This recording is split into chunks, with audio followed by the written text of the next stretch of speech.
fayyina koo Yesuus yaa jireenya koo Yesuus yaa fayyina koo Yesuus yaa jireenya koo si malee jiraadhu keessa koombo konnaan sirratti margeetaan firii godheeni akka sirraan cilleeffatii na gargaari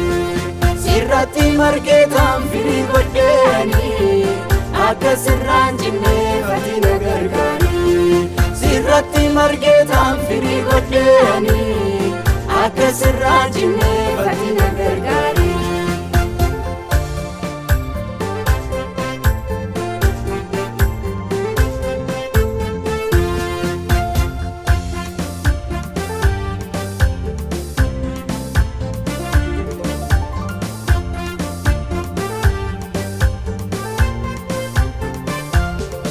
Adaga'umsa koo hundee koo jalqaba jirma kootu siisumatti ammatana jaalallee koo dhugaa homtuyyuu naan ta'u sirraa adda baanaan jiraachuu hin danda'u jaalallee koo dhugaa homtuyyuu naan ta'u sirraa adda baanaan jiraachuu hin danda'u jaalallee koo dhugaa homtuyyuu naan ta'u sirraa adda baanaan jiraachuu hin danda'u.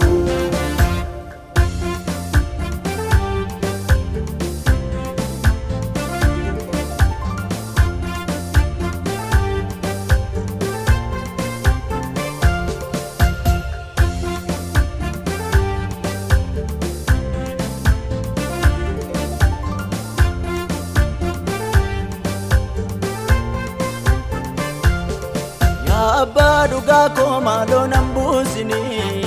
iddoo aara galfiisi malee hin qabani iltoo kootii ati lafuman deemutti wanta raawwadhuttis na gargaarta mati iltoo kootii ati lafuman deemutti wanta raawwadhuttis na gargaarta mati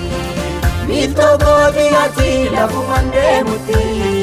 wanta raawwadhuttis na gargaarta mati.